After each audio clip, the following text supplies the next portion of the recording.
Welcome to this podcast. We sometimes have the opportunity of working with people and interviewing people who are provide innovations and are influential in our decision making because that person has done such a good job himself. Gennady Sirota is one of those people. He's the CEO of StellaLife. He had a high-tech background and after he's in his high-tech field, he had a passion. And he found that there was a way of fulfilling that passion by working with, at that time, a fledgling product, now is a very popular product, called StellaLife. And by fulfilling his passion and by taking his high-tech training as well as his business training and his business skills, he's been able to create not only a product that is good and that sells well, but has been able to benefit a lot of dental practices all over the country. Gennady and I met years ago when StellaLife first came out, and a couple of periodontists that I know, one being Jason Stoner, had recommended this product to me, and so I got in touch with Gennady. Gennady sent me some StellaLife. We used it with our surgical patients, and 2 weeks later, one of my assistants came to me and says, "We've got to order more of this product. People are taking less pain medication." And that was the start of a very fulfilling relationship. Gennady and I have met many times since that time. He's become active in dentistry. He's the vice president of AOSH, of the American Association of Oral and Systemic Health. So he's going to tell us a little bit of his path, the people he's discovered, the people who have helped him, the organizations that might help you. And with that, I welcome Gennady Sirota. Gennady, good to have you with us. It's such a pleasure to be here with you. I'm excited to share a little bit about my journey, and I'm very honored to be here with you, Lee. It's such a pleasure. I'll talk a little bit about today about Entrepreneurship 101. It's something that I've done for a number of peer programs around the country, and also at number of events nationwide. And what I talk about is the 5 essential elements for building successful business that is actually has proven throughout, no matter which business you're in, dentistry or outside of dentistry, it has always been the pathway. Before I get started, I just want to mention and show disclosure and disclaimer. I am part of StellaLife, so anything you hear about StellaLife, I am truly biased. And then anything you hear about AOSH, I'm a board member. I'm also very biased toward American Academy for Oral Systemic Health. Just a little bit about my background. I've been in high tech, as you mentioned, Lee, since the 80s, and that's actually not me with all that white hair all the way to the left, but those were the roaring 80s, and I had the opportunity to work for Motorola many years and enjoyed bringing new technologies and being on the frontier of new innovations my entire career. And I was fortunate to join a startup called Starent Networks, and when there was just a few of us, and the company has grown to over 1,000 because we developed 3G mobile internet standards, which actually drove success of the introduction of iPhone that came 6 years later. And I would have been in high tech for the rest of my career until unless I've realize what StellaLife products can do for a lot of folks, and specifically for autoimmune oncology and advanced healing to reduce the opioids epidemic. And oncology is personal for me, so it's something that I've lost loved ones to, and when you could do something to help folks get through the day, it becomes very important. So what will you discover today? I'll talk about the biggest decision of your life, how to discover and what drives happiness. How do I discover my why? How would you measure your life? secrets of success and 5 essential elements for building successful business. And we'll touch on vision, mission, values, and culture. And if we have the time, we can talk a little bit about 12 rules of success. And some folks may know what pastel is, some may not. So I'll hopefully have time to touch on that as well.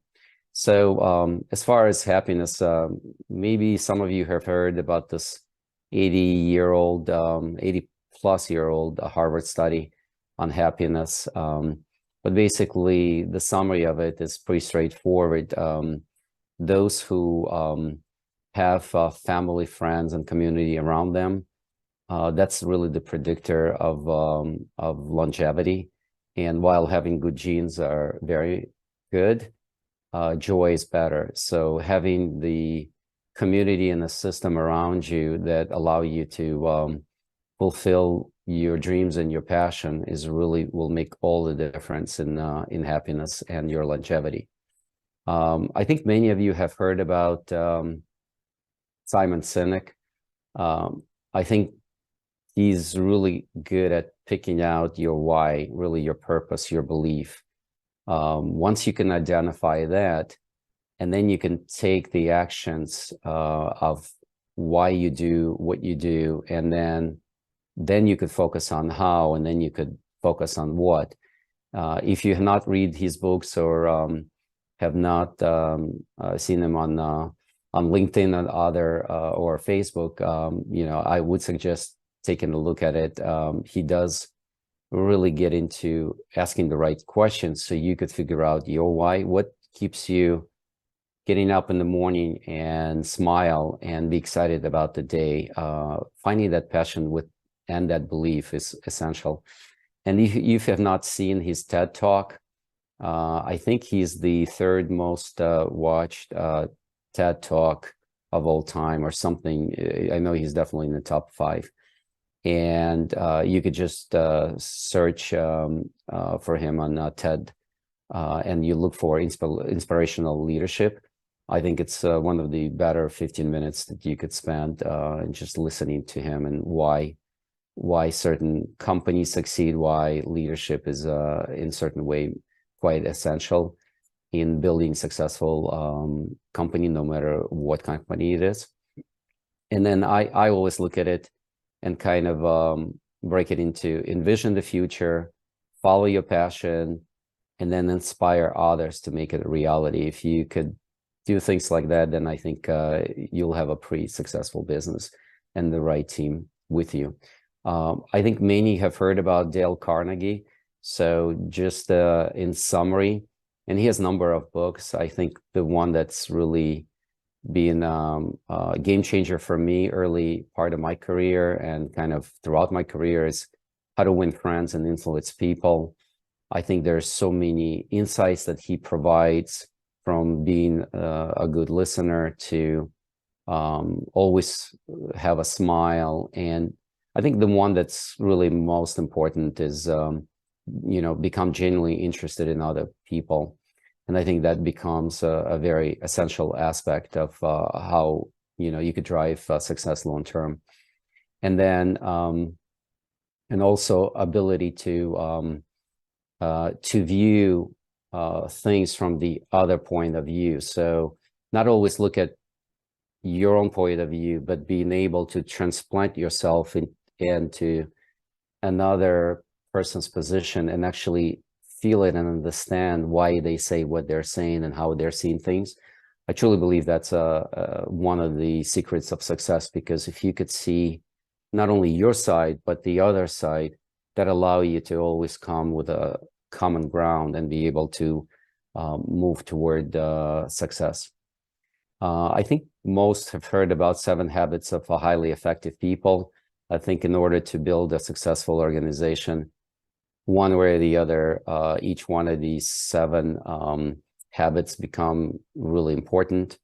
I think the one that I see a huge importance is the vision. Imagine the future, so you could actually understand where you're heading, because that becomes very important. And then always think of mutually beneficial relationship. So it's not just what you can gain, but what you can actually gain together.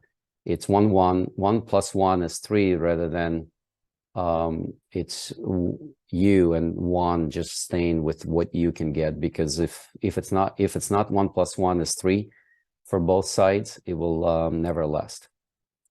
And then this was quite an interesting book. It's not as well known.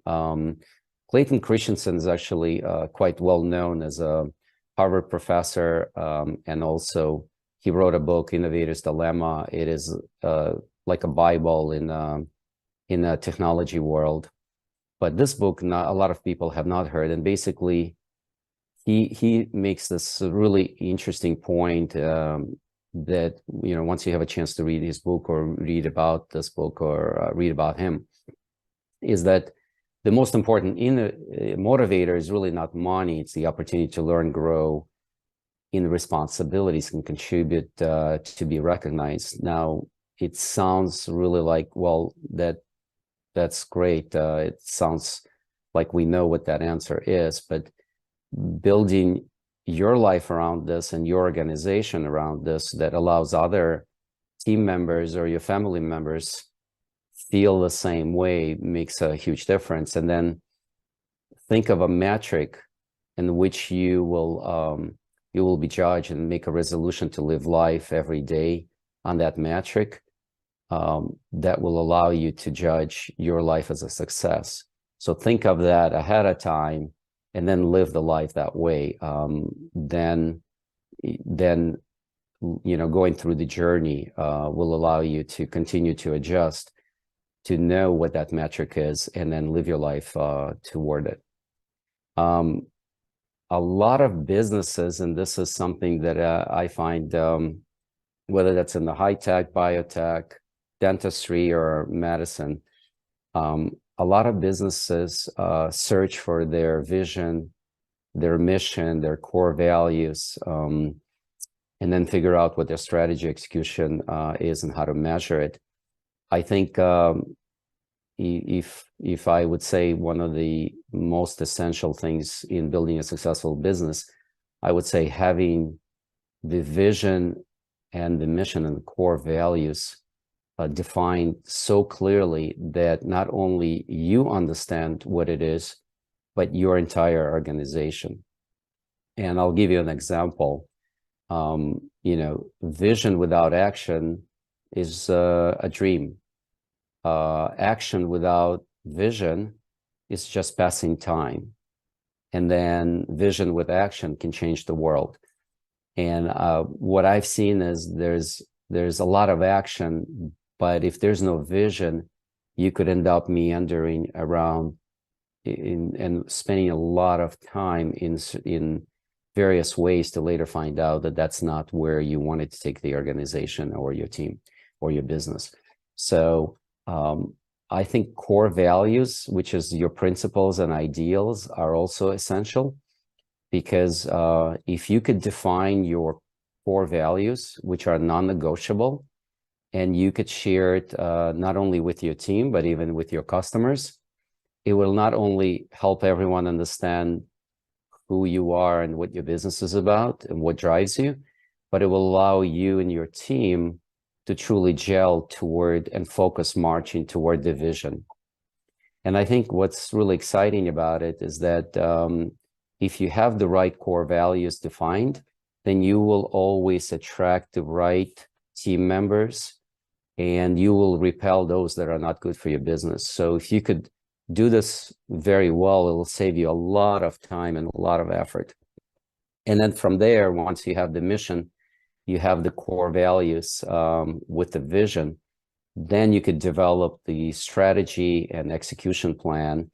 And then you can continue just measure the KPIs, key performance indicators. And then every year you define what they are, and then measure it, and then pivot to where you need to go. And this is an example of what we've done for StellaLife. And, you know, our vision is to save lives through intelligent healing, which is, vision is something that our goal is to get there in 20, 30 years. with the company. But our mission is something we do every day.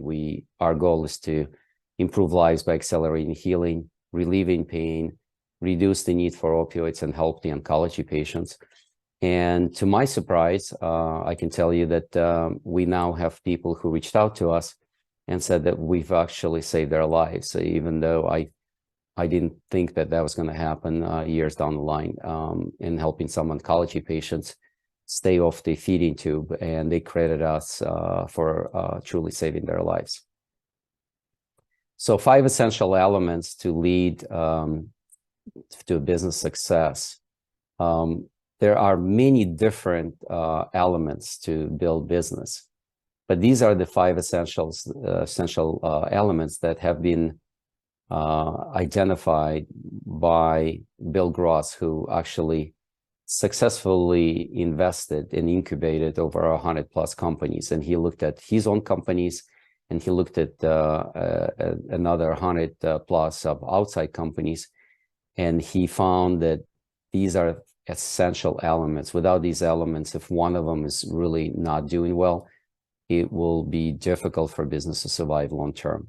And these are the 5 essential elements: idea, team, timing, business model, and funding. And I think the question that always comes up is, while they're all essential, which ones are most important and which ones are least important? Because they're all essential, they're necessary. And so I will share with you what he found. He found that timing was the most essential and the most important. What he found is that even if you have the best team, the best idea, which could be product or a service, best business model that you could scale your organization and everyone's aligned and everyone's doing the right things, and you have plenty of funding, you have money in the bank to pay for everything that's happening in the business today and tomorrow.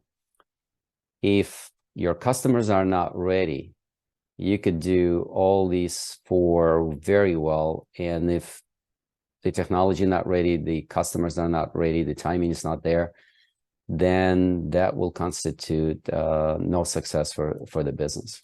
So what I'll do is I'll touch on each one of them and how you can think about how you can improve in these areas, and what are some of the things to think about for your own business. So timing is everything, and I always believed that it has been and will be. And building a startup in the past and going through the entire process of going from just few of us to over 1,000, what I found is that it really comes down to your customers truly, you're solving the problem for them, and they truly come back to you, and you build long-term relationships. So there are different ways in how you can actually learn about what timing is correct, like tap into a wider variety of resources, get more insights, identify emerging trends in your industry, conduct market research surveys, or look at the market research that's out there. And then, of course, discover newly adapted practices. I think what we've seen in the past is that there are companies who could still make mistakes on the other 4 elements, but if the timing is right, they truly can succeed, because they'll have a little bit of a leeway to establish the right team, to build a model, to get enough funding. And one thing I wanted to share with you is Faith Popcorn. She's been a trend expert for many, many years. I think since I think it's 70s or 80s, and a lot of companies have actually hired her to help understand where the future is going. So if you can go to faithpopcorn.com and look at some future trends, it's actually mind-blowing. It's what she's predicting that's going to happen in 10 years, 20 years, 25 years. So it's actually quite interesting. And yes, AI is a very big part of it. As Lee mentioned, I'm on the board of American Academy for Oral Systemic Health. So I truly believe that that uniting dentistry and medicine, where I believe future is going, and it's a huge opportunity to not only uniquely build your practice, but also when the conversation changes from a certain procedure to an overall conversation about the total health, working together with physicians, not only will have healthier patients living longer, but also you will get a lot more referrals from physicians. And that's actually the trend is happening, and that's actually starting to happen in various parts of the country. So I'd love for you to take a look at AASH.org and see if this is something for you. I think they're offering 2 months free. And if you're interested in signing up, just either reach out to me or just reach out to their executive director. This is an interesting, a very advanced organization. And I know that Lee, you've read the book, Bale-Donin Method.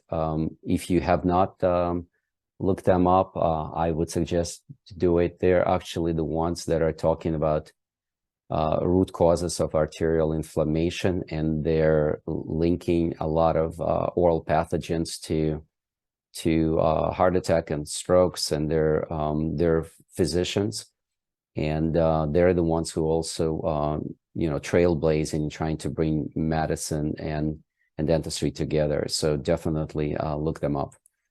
And then if you're not doing salivary diagnostics, that's another trend that we're seeing, significant trend.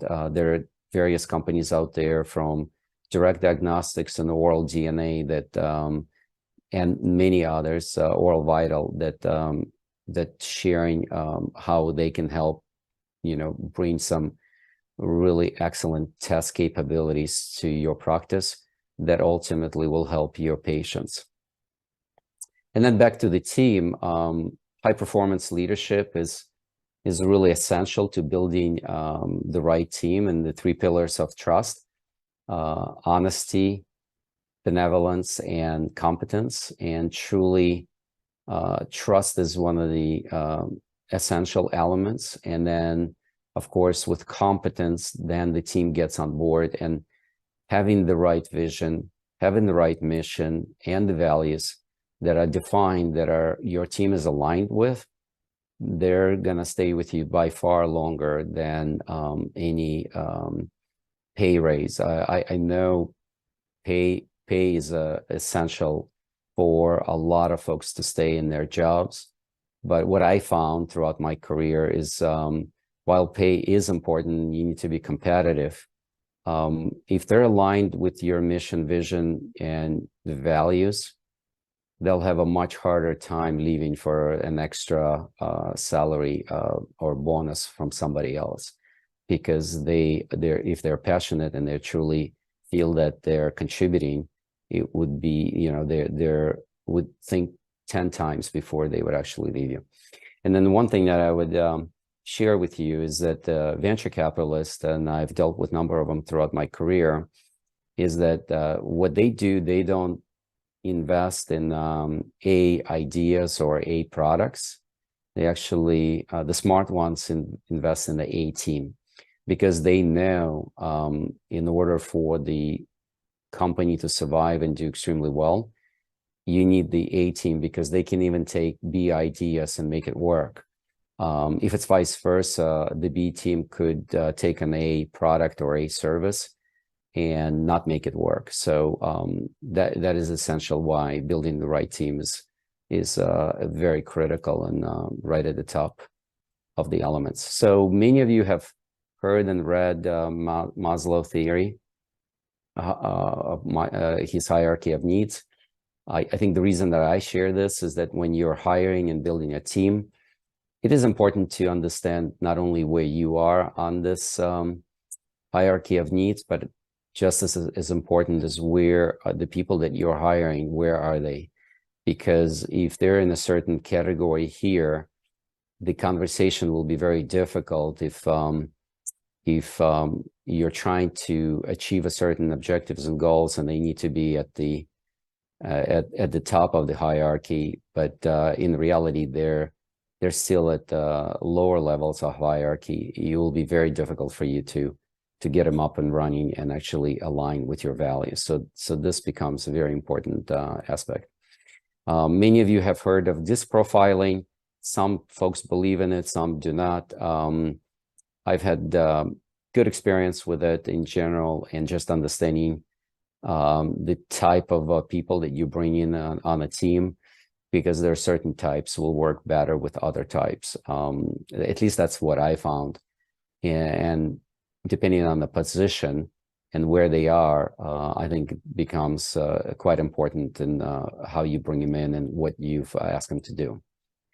And then Chicago Booth, University of Chicago has a number of different courses, and I had fun attending one of them, and this was high performance leadership, and choosing leadership, and on this scale that you could see, there's only one is true, and everything else is not.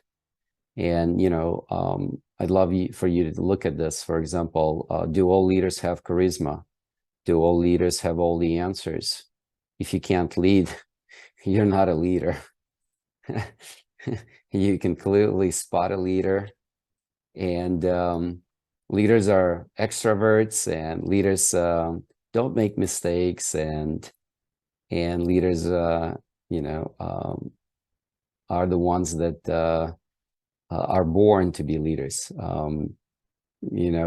This is quite interesting in many ways, because you'll be actually surprised when you ask folks on your team, if you give them some of these questions, you'd be surprised what kind of answers you would get. So what are the answers? There's only one of them here that is actually true. What's that?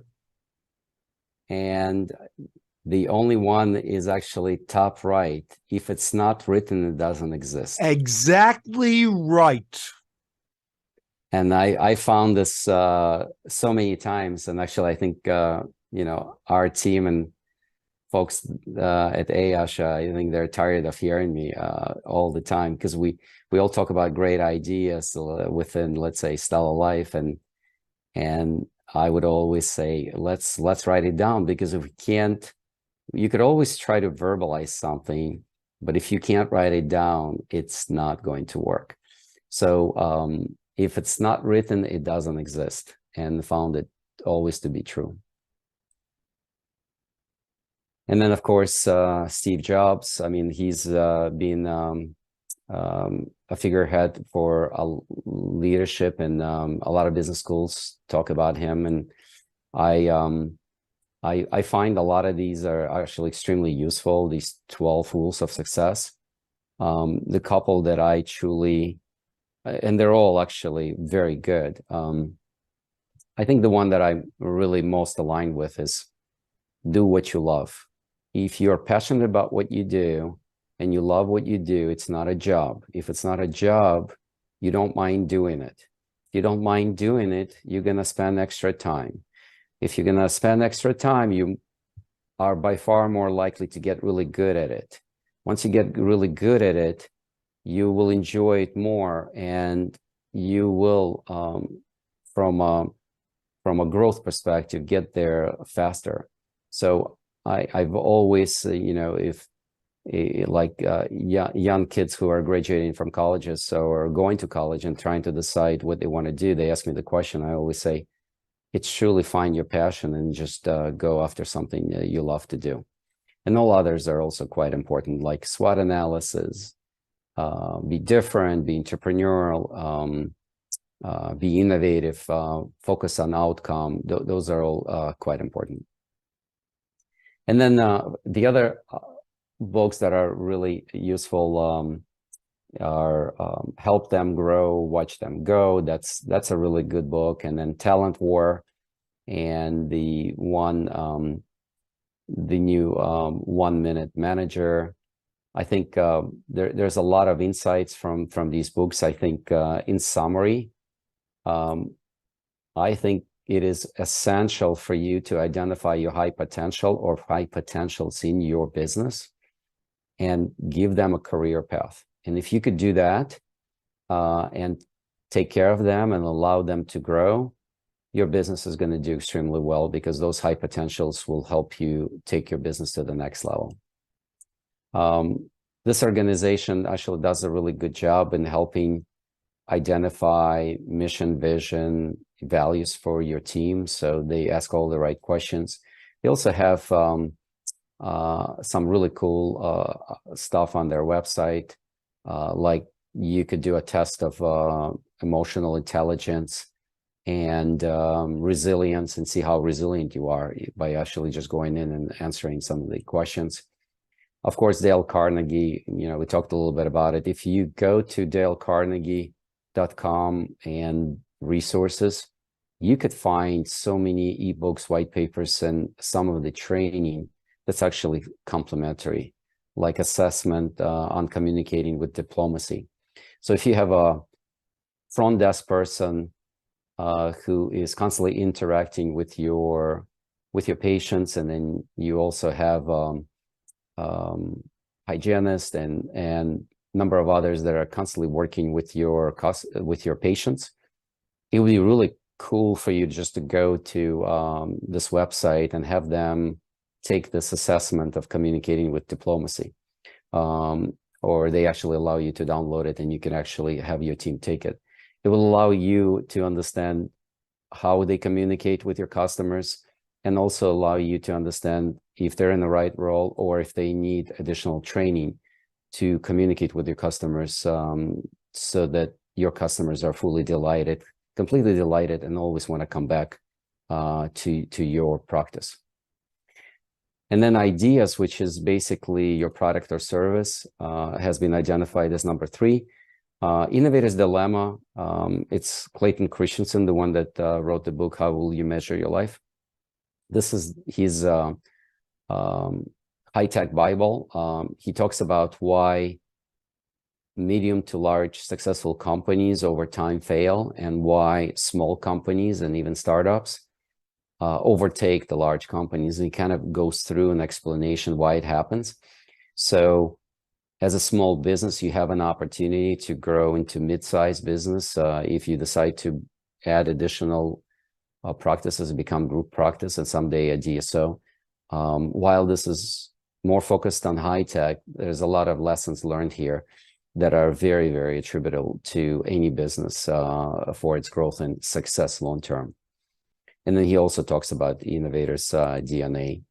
The other part that's also important is, do you have currently, are all the ideas coming from only you, or potentially your associate, or one other person on your team?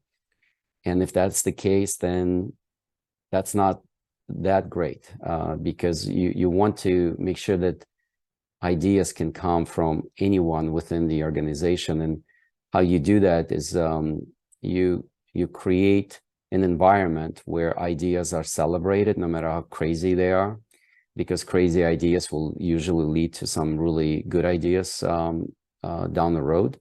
And create discovery sessions with the team, reward those who are willing to speak up, then create an ideation process with your team, and you'll be surprised that if you empower them, how many new great ideas will come. And it could be small ideas on how to do things better, and now they're engaged. And if they bring that idea and they drive that idea to success, now imagine you have somebody that's completely bought in and so excited about being part of your practice and helping you grow. There's various ways in how you can increase your profitability in your practice. Dr. Whit Wilkerson shares the ideas and how he utilizes the products and specific services to increase profitability in his practice. and he's part of Dawson Academy and also taught at AOSH, and really talks a lot about how you could partner with different companies and utilize their services to improve lives, save lives, and at the same time, truly drive your profitability.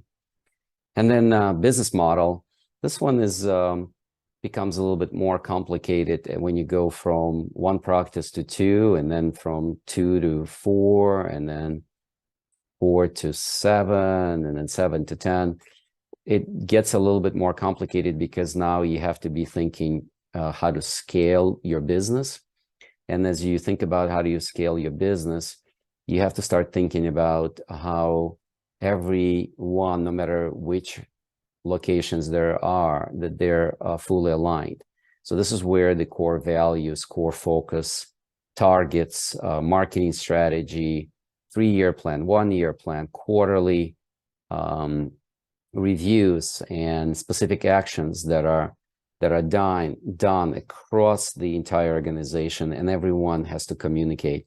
So it becomes a very critical aspect for scaling the business, especially when you go from 1 to 2, but from 2 plus, it becomes very, very critical. This is one of the better books that I could recommend. If you go to eosworldwide.com, you can actually, they have a lot of interesting information, a lot of interesting tools that you could actually learn on these 6 business fundamentals, which is develop and communicate your strong vision, and then get a pulse on your business, have a scorecard, which I call KPIs, and then synthesize how to do things, which means, and then you could make sure that it's done in a systemic way, so that everything that's happening is fully aligned across the organization, and then bring vision to life, and then make sure that there's a full collaboration in the environment for success. And then the final essential element is funding. There are all types of different ways to get funds, from bootstrapping, family and friends, loans, crowdfunding, angel investors, of course, private equity, and partners, and various other ways to create funds. And in the past number of years, getting funding has not been super difficult. It is changing. So making sure that you have enough cash to do what you need to do for the next 3 to 5 years is quite important. And then 20 ways to increase profitability and come up with industry best practices to meet those key performance indicators. Knowing your numbers is essential. Like those of you who like to watch Shark Tank, you see Cuban or Mr. Wonderful when they ask the questions about share your numbers, and if you're not sure what your numbers are, they won't invest in the company, even if it's sounds like terrific product. I mean, they'll be kind of worried because you know, as your job as a CEO or a founder is to know your numbers, and then but which numbers to know, that becomes essential. So you have to understand what is driving your business, and then make sure that you identify those key performance indicators, and then understand how to measure them, and then be able to systemically set up for all your practices or all your locations, because that becomes essential. Increased case acceptance is one of those KPIs. I think opportunity for integrating dentistry and medicine, there's I believe there's a competitive advantage when you start working with physicians and they start channeling you their referrals, and you do vice versa. All of a sudden, your input of patients could significantly grow. We talked about various diagnostics, creating or introducing new services and new products. Also improve patients' outcome and experience, and recruit, train, nurture your passionate team, those who have good vibe, and those who are truly interested in helping you grow the business, that they feel it's part of their own personal growth as well. And then add new capabilities, like we've seen sleep apnea is growing significantly. That's one example of many. And then align rewards with your practice objectives. So, and I've seen this not only in the dental field or medicine, but also I've seen it even in high tech, where the company's mission, vision, and values, they're focused on this, and then their rewards are completely in a different area. And that's not going to help drive the KPIs, because in the contrary, everyone says we're doing this, but then you get paid and recognized for this, and you're sending mixed messages, and they're not going to go in that direction. So even though it's tier number 9, I think it's probably should be number 2, because that's just how important that is. And just do identify your high potentials, have a path for them, because they could truly help you drive business to profit successfully, or continue to increase your profit. AI has been a lot in the news. It's interesting. I've been sharing this this presentation for the past, I think, 4 years. And then AI, I think, is a big part, but it's kind of interesting that it's now becoming more and more talked about. I think 3D printing, we know ChatGPT, many others are going to be a key driver. I think staying on top of it and learning how it could give you competitive advantage, I think, is going to be important. So always try to find somebody who's strong in technology so that they could become your advisors. I think that would be a very strong recommendation from me. And then increase your capacity by 80 hours, turn unscheduled visits into long-term customers, continue to increase your ROI, getting your new patients with correct marketing, and also enable same-day treatment if they're walking in. If you could do that, that will help you bring a lot of new customers, convert calls into visits, provide terrific customer care where they love you, and then make sure you have insurance and payment terms for them, for those who need it. And this is some of the KPIs that I share. And as we conclude here, these are some that are recommended.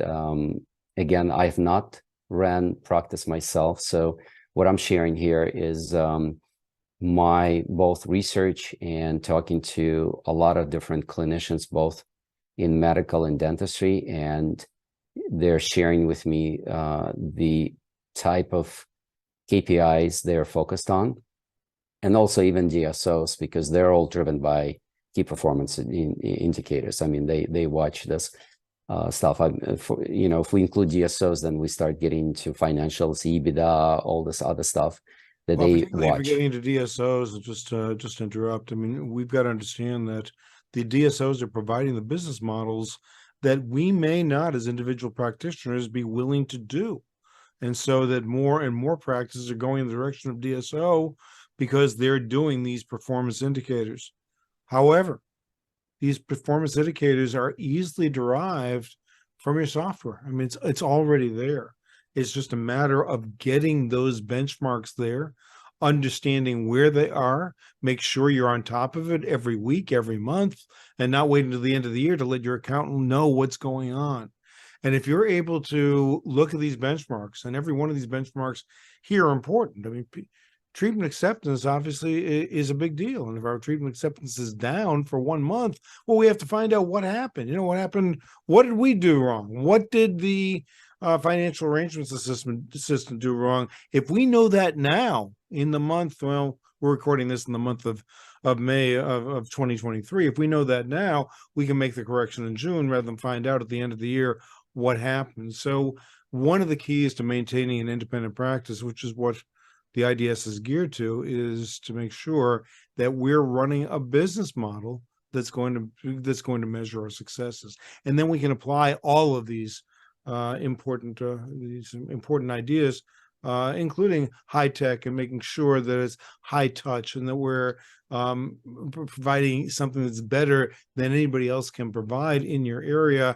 That's what's going to set you apart. That's what's going to differentiate you, and that's why people are going to choose you rather than choose those that are providing lesser services, if you will. Yeah, thank you for that. That's so well said. And numbers don't lie. You'd be so surprised that sometimes we have a certain picture of how our business is running, and then you start getting into KPIs and you go like, oh, really? You look at the numbers and you say that there must be something wrong, because I expect it to be this. And then you go research more and you look at the numbers more and you go, oh, okay, so we need to start paying attention to this. That's why numbers, and if it's not written, doesn't exist. And having these numbers, and I totally agree, Lee. One of the things that we do is, and this is something I've learned through the Motorola days, and whether you're a large business or a small business, you look at your KPIs, you develop the list, you start with what matters to you most. You don't need to start with everything. You start with what you can do that you're familiar with, and then just continue to grow it, and then continue to monitor and make sure that you're monitoring correctly, because that's even more important. Rather than monitor all 12, if you could monitor 5 really well, start with that, the ones that are important for your business, and then over time grow. The other part that I would just add to it, it's really hard, but if you could start thinking, instead of 1-year terms, 3 years, it's called 3-year LRP, which is the corporations do what's called 3-year, which is a long range plan. That's what LRP stands for. So it's difficult because you have to start with 1 year, but you could start kind of like planting seeds and saying, in 3 years, I think we could be here. And as you start evolving your organization and your thinking and your team, it will actually help you, because not only you're looking at this snapshot, but you're going to start looking and saying, okay, in 3 years, we want to be here. And then you start thinking of how we're going to get there. So there's really the other thing, just to finalize, is on the marketing side, there's various pillars that you need. These are not all encompassing, but this is, everyone knows email is important. Internet marketing is important, mobile, video, and social media. And there's Don't forget snail mail. Yep. Actually, it is in one of these somewhere. I just don't remember where, but it's a long list. Yeah. And maybe, Lee, we could provide it to your audience if they're interested in seeing this, because there's some nuggets in here. Like, for example, when I share this, some people kind of say, I had no idea there was these dental and medical directories, and I didn't know how I can get on them.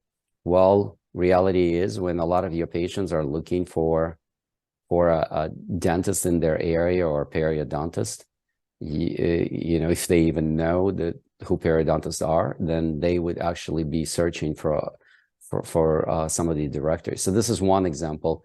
And one other thing that I would leave is that most people think that TV commercials is extremely expensive.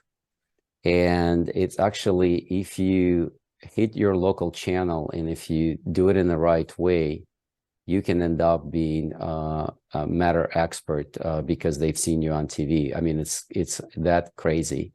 And I've known a number of clinicians who've actually done this extremely well, and they become celebrity just because they're running on a certain channel their commercials. And those commercials could be the 30-second commercial, and in some cases they would do like an infomercial of about 15 to 20 minutes and talk about periodontal disease and other things that allow folks to really understand what's important, why it's important, why they need to see their periodontist or their dentist. So with that, and then there's pay-per-click, and then there's Facebook and Instagram and many others. Just mentioning that we, for example, work with Now Media Group, and they've done a really good job. If you are looking for someone, what I like about these guys is that they will actually give you a free performance review on your website, on your SEO, on everything, on your content marketing. They would just do like a 360, and they'll give you like a 20-page report, completely free. And if you decide not to use them, you don't, that's totally fine. But they will at least tell you what needs to be fixed where. And I think they've done a pretty good job for us. And then the final thing is, I get constantly asked, what is Pastel? And how do I add resiliency to my business? Pastel really stands for political, economic, social, technological, legal, environmental scan. And what it is that it allows you to look at outside things that are going on, not within the company. This is your company. This is your practice or your multiple practices. But there are things that are going to be happening outside your practice. Everything right now we discussed was about your practice and everything you're doing inside. Why is it important to monitor what's going on outside? Well, if there is a recession coming, you need to be thinking about it and need to understand how that impacts your business. If there's something going on a social side, you need to understand. Technological, I think AI by itself, everyone talks about it. So how's AI gonna change practices? Anything that's going on the political or environmental side or legal side, is there a new ruling that's coming out that could be impacting how you practice? That's quite essential and important.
Each industrial revolution and the technology is happening now so fast that the point was that it took about 100 years between the first and the second, and then it only took less than half the time to get to the third, and then the fourth is really coming right at us. So what I think is exciting about it is truly embracing technology and understanding how it impacts the business. These are a number of books that I recommend, and and also some TED Talks. But I think each one of them offers some really unique insights and a lot of different things that we discussed. I want to thank you for the time, and if there is any questions, I can answer any questions. But I appreciate spending the time with you, and I hope you found and your audience found this useful. That was great, Gennady. Appreciate it. You want to go on full screen and we can talk? Yes. Good. I mean, this is inspirational. And for anybody who's looking at this, I think the first question I would have is, there was so much information here. Let's assume that you're a budding young practitioner. What's the first book you would read? That's a fantastic question. So I would definitely look at the essential elements. I think that's a really important factor. And then there are a number of books that are there. But I would probably go with Dale Carnegie, because I truly, between Dale Carnegie and Seven Habits of Highly Effective People, I think those are just fundamentals that if you're starting early in your career, you set the right fundamentals for your practice. That's where I would go. And then later start figuring out what your vision, your mission, values are, so that you could actually rally up the team, because you'll get there faster, by far faster, if you could get that done well. It's good. You know, you mentioned the fact that it's important that you take your high performers and give them a future, make sure that they have a future, and reward them for this, so that in fact they can make a career out of your practice. I can only give an example, a personal example, and I'll give it to you because many of you know her, including you, Gennady. You know Danielle. Now, Danielle started with me as a surgical assistant. She'd been an orthodontic assistant someplace else, and then she came to me. And there are certain things that you see in an individual. You say, well, how can I reward her? And so she moved from surgical assistant eventually to part-time office manager, then full-time office manager. But still, she has a family and she's capable of so much more. Danielle had been, and I only found this out after the fact, had been considering going to nursing school in order to be able to be more valuable and actually provide a better living for her family. So, of course, promotion to office manager and then increasing the size of the practice, that increases the amount of money that she gets paid. But still, you take that individual and you see what else she can do. And so now she's co-director with me of the IDS, and that's more income for her and harnesses her responsibilities. So the question is, you don't have to become consultants like we are. That isn't the idea, or start an organization. But the idea is, what can you do in order to be able to take that valuable person and not only reward her financially, because that's not the whole thing, as Gennady said, but to allow her to grow and allow her to see that she can reach an additional potential with you. It could be with contacts that you have in industry, so that you can provide for that key person's growth that way. It's just a matter of using your imagination and always thinking big. Don't think small, think big. Think beyond where you are. Notice Gennady was talking about, look at a 3-year plan. How about a 5-year plan? How about a 10-year plan? China looks in terms of 100-year plans. Okay, so understand that we are moving in a direction.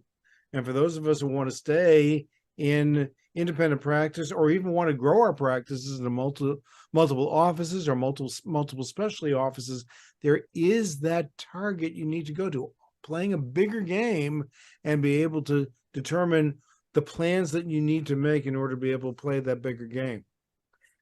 Understanding the key performance metrics, which is what Gennady spent a reasonable amount of time on today, is the way to be able to track your business. That's what you need. That's essential. But in order to be able to look farther, look beyond that, you need to look at other examples of people in your own community, or even look at Gennady and look where Gennady was and how he became who he is now, in order to be able to see that there is a much bigger game you can play. And I know you're saying, oh, I've got all these problems here with my practice and these patients, but nah, just play a bigger game. That's a Hubbard quote. Play a bigger game, or at least a paraphrase. Play a bigger game, and all of these problems have their own perspective. They're minor by comparison with what you can do, not just for yourself, but really for society. That's the whole idea. Very good. I want to cover one other subject, because people are always looking to grow their practices. And you're the vice president of AOSH, and you're involved with Whit Wilkinson's group as well, IDM Scholar Society.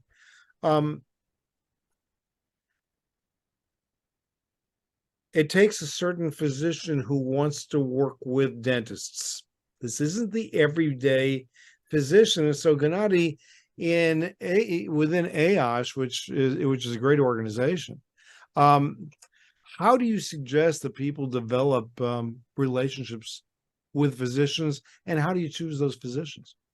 Actually, it's an excellent question. And I've now met a number of both physicians and dentists and periodontists that actually form these relationships. They have a lot more insight than I do, but they share one common element is they all join AOSH first. At AOSH, they learn about oral systemic health, and then they meet like-minded both dentists and physicians, even though they could be thousands of miles away, and they get a chance to ask these type of questions. And whether it's Dr. Susan Maples or Dr. Susan Estep or Dr. Ellie Campbell, who's a physician, or Dr. Alan Reisinger, they're all have their stories and how they've successfully done this. And it's not an easy feat. It doesn't happen overnight, but over the years, they've actually built those relationships to a point where some of them share with me that more of their referrals are now coming from physicians than actually dentists. So that tells you something. I mean, that's just, when I heard that, I was like, oh, and then by the way, you're not just saving smiles, you're actually saving lives. So, and some of these physicians would not go do surgeries until they get a clearance from a dental professionals that their perio is okay and their gums are not bleeding and all this other stuff that's going on. And they're looking at sleep apnea too, and they want sleep apnea. I mean, exactly. And the list goes on. Yeah, exactly. So there's a huge opportunity to truly transform in how medical and dental professionals work together. This is not an overnight, this is a long journey. But the fact that this journey has begun, and the fact that an example like a large DSO like Pacific Dental, who's now investing into millions and millions into medical and dental practices that are integrated. I think they now have like 5 around the country. And there's other smaller group practices that are beginning to really focus on this area. And there's a software called APEC that actually can integrate medical and dental records. And that Pacific Dental was one of the key drivers. And now they're looking into insurance and other things. So someday this will become mainstream.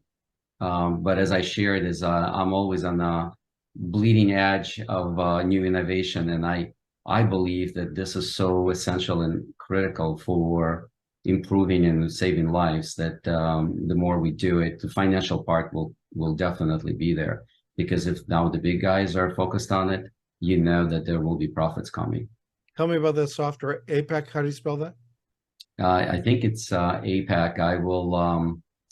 I will send you that information. I think it's APEC, I think, but I can provide you that information. By the time this is edited, it will be at the bottom of the screen right now, so we'll be okay. All right, good. Gennady, what an outstanding talk. Thanks for providing that for us. And by the way, how do people reach you? Very simple, gsirota@StellaLife.com, or they can call me at 847-275-6753. That's my mobile. They can also reach out to me via LinkedIn or any other social media, but mainly LinkedIn. So, but I'm available if there's any questions, and I do enjoy sharing this with a lot of folks. And now that I've done this for about a dozen of universities specifically in perio programs, and I get invited back, I feel like there is some value to be added and to fantastic profession that you guys have and improving and saving lives. So thank you for bringing all great information to your audience, and thank you for all the clinicians who are improving, saving lives every day. We really appreciate all of you guys. Exactly right. And by the way, if you have not tried StellaLife in conjunction with surgical procedures you're doing, it's not like any other rinse. I've been using rinses for my entire career. StellaLife is what we've been using now ever since the company. We must have started within the first year that you started the company, Gennady, is that right? The company was started in 2014. We launched in 2016. So yes, and you were one of our, we call you an innovator. You're an innovator who understood the value before we had all the university studies, and which now we have. And we've stayed with the product. We still prescribe it as part of our post-surgical routine. We've also used it for erosive lichen planus, fantastic case that we did with erosive lichen planus. This will make your patients heal faster and be much more comfortable. So if you haven't tried the product, contact StellaLife. I think you're going to find that it makes a big difference for you and for your patients. Gennady, Sirota, always great to see you. Gennady and I see each other, what, once or twice a year anyway, and I always look forward to seeing you. Thanks for providing this great information for all of us. I'm honored to be here, and I hope to see you next at AAP. Very good. Thanks. Oh, no, I'll see you at AOS before AAP. That's right. At Collaboration Cures in Orlando in September. That's awesome. Absolutely. Looking forward to seeing you. Thank you so much. Thanks. Take care. Bye-bye.